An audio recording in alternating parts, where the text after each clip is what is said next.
Did you know I'm gonna come with it? Come with the 10 minutes. I want you staring into these pretty brown eyes. Hey guys, this is Tiffany J coming to you live. 10 minutes with yours truly. I hope you like the show. Check it out. Hello everyone. Welcome back.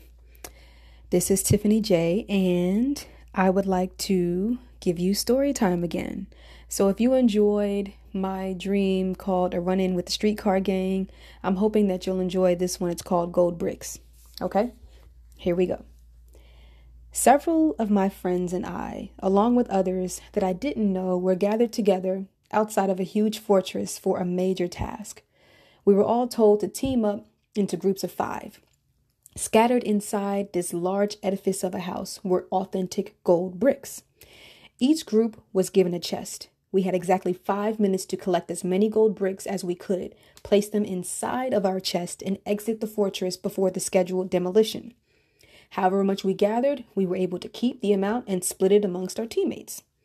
It didn't matter how much we got, we just needed to be out of the place before 5 minutes was up, because that's exactly when the place was going to blow up.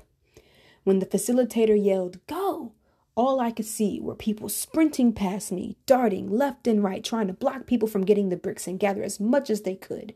Some teams had strategies, while others argued their way through the entire process. I'm running, trying to catch up with my group members, thinking back over all the rules and trying to remember if my team had a strategy or not. I'm guessing my mind had froze and shut down, and the thought of knowing this place could possibly blow up in any minute if we didn't time things right. Could it all be a trick? Why did I agree to such a ludicrous challenge, even if the reward was a possible $1 million? Would I make it out alive? Would I come out empty-handed due to my paranoia? It is possible that I would actually... I found one! My first gold brick, and then another. I guess it was easier than I thought. 3 minutes had gone by, and it seemed as if the 30-second dash up here was more like 30 minutes. Some people were scattered all throughout the house with their eyes wide open in awe to the amount of gold bricks that were just laying around. My group quickly gathered a good 15 bricks plus my 2. I realized the time, and that's when everything that we had planned in our strategy came back to memory. I motioned to my team that it was time to close the chest and make it out of there as quickly as possible. The weight of an empty chest is nothing compared to a full one, and it took all of our might and strength to carry it out of there to a safe enough distance from the explosion that was about to take place any moment from now. We made it safely on top of a small grassy hill.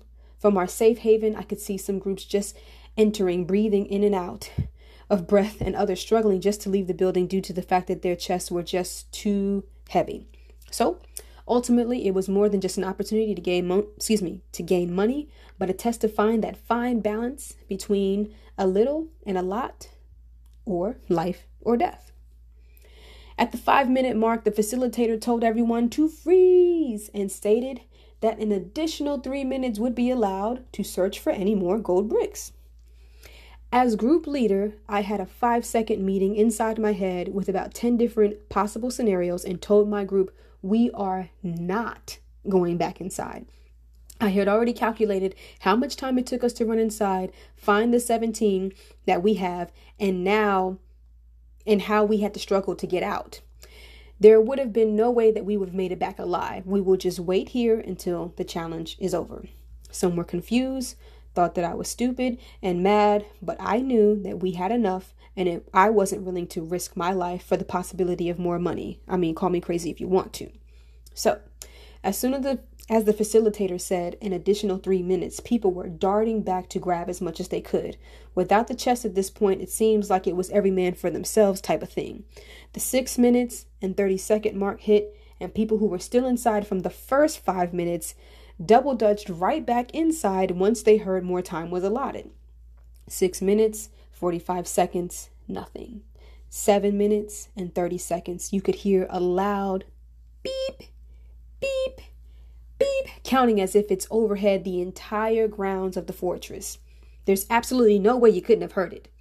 At that moment, you could see people throwing bricks out the window, tumbling behind them, people stumbling over each other as they carried 5 and then 4 and then 3 in their shirts and dropping them as they can. 7 minutes and 5, 4, 3, 2, 1.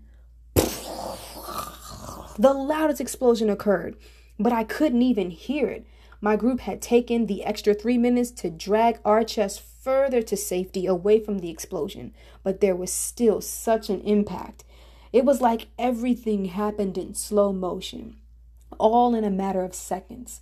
The possible fortune that some would have brought home was destroyed along with the priceless lives that were risked to get it.